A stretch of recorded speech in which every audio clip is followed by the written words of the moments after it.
A very good evening to you. 6:05 is the time. Warm is the welcome. Hope that your working day was a pleasure. Now you can sit back, relax, kick back and enjoy some R&R at the weekend. Delighted to have your company this evening. Hope things are going well for you. What about income tax? I know it's not relaxing. It never is. But what about it?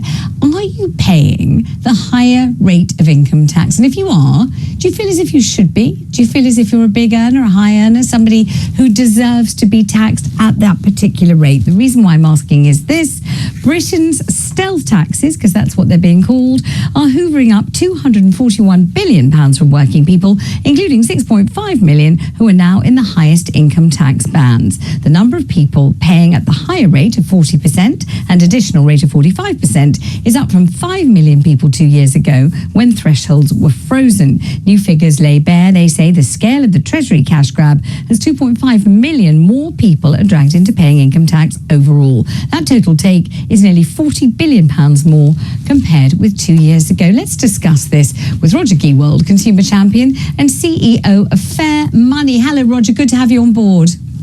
Good evening, Vanessa. Lovely to be with you. Good evening. Lovely to have you.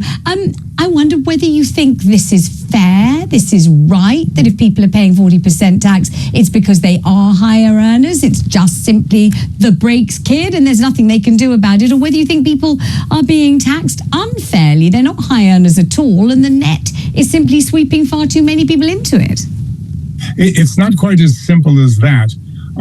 I think that 40% is not a grossly unfair rate, but that is when people are actually earning more money. Really, real wages haven't really increased in a couple of decades.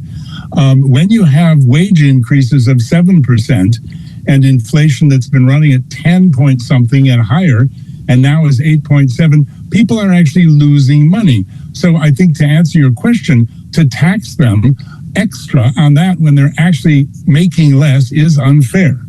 And of course, people feel, and I think quite rightly, there's nothing whatsoever that they can do about it. We know every year the number of days of the year that we work before we actually get to take the money home ourselves, the number of days that we work for the government gets bigger and bigger and bigger until in the end we're going to be toiling for 11.5 months of the year before we have half a week's money to take home and call our own.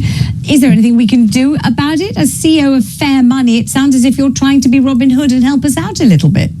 Well, I do have a 6-point plan to save the UK economy, and they're nothing that other people haven't said or thought of.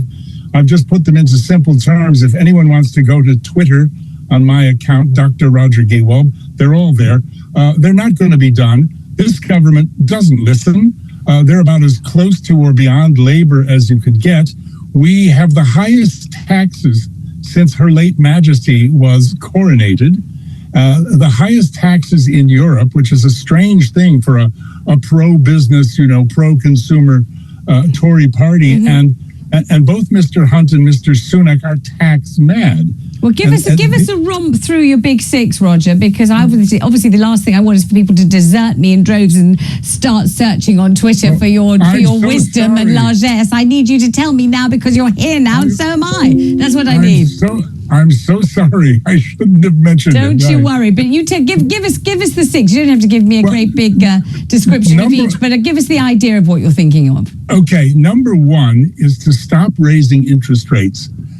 In fact, reduce interest rates. It has not stopped inflation one bit. No, it hasn't. What football manager, I ask you, would be allowed onto the field for the 13th game, Vanessa, holding the playbook for the 12 previous ones he's lost? I mean, you get the hook. They'd be taken off. Mm-hmm. It's also not protecting the pound against the dollar, as they say, is the other reason. Americans and other foreign people are here in droves buying everything we own. It's not working. The kind of inflation we have, without getting technical, is called cost push, non-consumer driven. We're not overspending. In America, they're overspending. They raised interest rates. Inflation fell by more than half and is now under 5%. Andrew Bailey, the blundering governor of the Bank of England, slavishly follows the American Federal Reserve mindlessly. I mean, he tried to do well when he first came into this in the middle of the pandemic, but he should have raised interest rates slowly over the years, gradually, rather than dump them all on us now. So they've got to stop. Number two, reduce temporarily VAT across the board on everything. Get the foot off the throat. Give us a break. Number three, reduce fuel duty. When fuel was £1.80 a liter for petrol, as much as £1.56 of that went to the government in triple tax. In other words, there's tax on the petrol, fuel duty. There's VAT on the petrol and on the duty, tax on tax. And if you think about it, the pounds in your Prada handbag that you take out when you're at the pump, you've already paid PAYE on. So it's a triple tax. Reduce it, for goodness sake. Rishi Sunak, stingy Rishi, who's so rich, his biggest economic problem is whether he gives his kids their pocket money in Bitcoin or Ethereum. He gave us a whole 5 pence off a liter. I mean, it's risen. It's ridiculous. So reduce that. So it sounds as if you're diametrically opposed to his policy, which is to stop us spending. That's what he keeps saying. We've got to be stopped from spending. The only way that we can bring inflation down is to stop us. Well, I know we're not. We can't afford to. That's why we're not. I'm a consumer champion. I'm in touch all day long with families that are still choosing between heating and eating, Vanessa. Yes, I know. There are people in dire straits, millions and millions. You would think that Hunt and Sunak would be empathetic to these people because, they might likely be evicted themselves in 18 months from numbers 10 and 11 Downing Street. But Roger, if the policy of what you call, stepping their feet on our throats, or what they call, bringing down inflation, if it's not working, and as you say, it hasn't worked so far, and certainly hasn't shown any signs of working, but Rishi seems to believe implicitly that it will at some point begin to work. But if you think it's not going to work, do you think it's going to do further damage? And if it does, what's the lookout? What can you see when you look into your crystal ball? Totally. Even without further rates, it's going to do damage. Now, 45% of mortgage holders are having trouble meeting their bills now. And 4% of the British public, that's all 68 million of us, are going to run out of cash by Christmas. And both of those figures, which I recall are from the Step Change charity, both of those figures were before the last rate rise. The damage is just terrible. So they must stop that. The next thing is to decouple electricity from the gas price. Right. Because of conventions in the 80s when those energy companies were nationalized way back then, no government has seen fit, God knows why, to uncouple electricity from gas. We pay for our electricity what gas costs on the international market. Now, very quickly, if you go to the National Grid website, they've got a real-time clock that shows you what we're using. And on any day, you're going to see that gas is actually 20%, 30, 40%, nothing like 100% of what we use. And it's much cheaper, our own wind, solar, nuclear, North Sea gas. So we're paying through the nose. One think tank estimates that we paid £7.2 billion in unnecessary electricity charges, which make up 2/3 of your home energy bill in the last 24 months.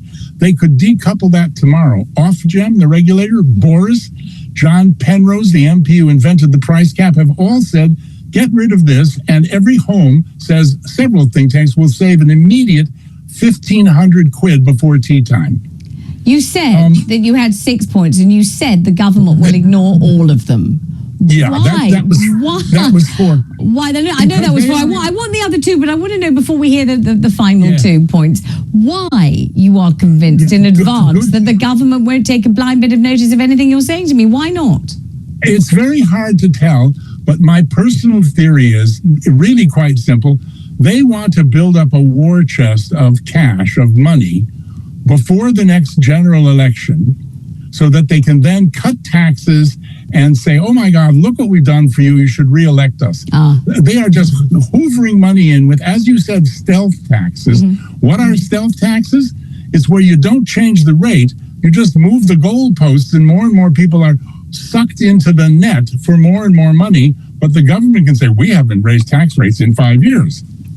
Roger, I'll have the final two, and then I'm going to ask you a profound and existential question. So give me the final two, then gird your loins, get ready, because I'm coming for you.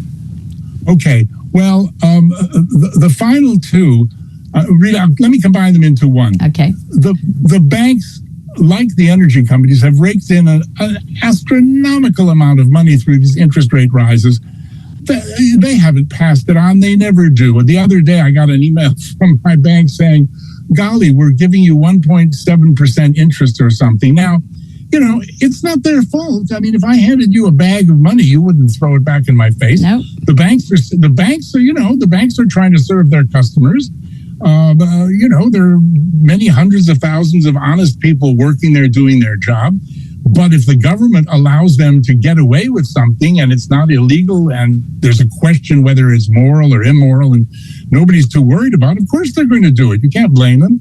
The government needs to make the banks, gently use some of that money they've made to A, alleviate people's mortgage problems rather than have them lose their homes, and B, increase what people earn on their savings. All right, let me ask you the big question. This is the Pret-a-Manger question. I've discussed this with Boris Johnson himself only a couple of years ago. Pret-a-Manger always rears its head whenever anyone wants it to be a barometer of anything. Yeah, do you think, I don't know whether you're a customer, a patron, whether you rush by with your eyes closed, but do you think that Pret-a-Manger is a barometer for British society and what's going on? And if it is, what's it telling us? I said Twitter, and I'm sorry, I don't know if you'll forgive me for saying this, but I finished my Pret sandwich about 20 minutes ago. So I am a customer. Yes, they are definitely they have become a barometer, but I would caution, along with Greg's, if you go north Greg's, of the course, Watford Greg's Gap, is key, yeah. Sausage rolls north of Watford Gap, and avocado and pimento wraps south of the Gap. We don't deal in those tropes. We don't deal in those sorts of stereotypes. But if you insist upon saying it, what can I do about it? But what is it showing? A barometer for what? It's showing, well, I think in the case of both of them, and especially Pret, it's shown how British businesses can really adapt to situations. This is a company that almost went bust during the pandemic. All the office buildings closed. They've now, they're experiencing more business than ever before. They've opened up in totally different areas. They're following their customers rather than the other way around. They are catering to the WFH, the work from home classes. They're delivering different sorts of food. Their prices have shot up, and they've adapted themselves, and their business is absolutely booming. It's very clever. It shows how good British business can adapt. And they're a barometer because they show that people, on Mondays, for example, that used to be their big business day. Today, it's their worst business day because, funnily enough, all those people who want to work from home always start the week. You think Monday morning, oh my gosh, I got to go back to work. No, you don't. Stay home. And that's what's happening. So Pret is kind of empty on Mondays. And all the young, I deal all day long with young people. And they all, when they apply for a job, the first question is, how many days in the office? 2 or 3? Wow. And if the answer is 5, forget about it. They walk out the door. Roger, it's been a pleasure. Thank you very much indeed for joining us. Good to have you on board. That's Dr. Roger Gewolb, their consumer champion, CEO of Fairmoney. Coming up after the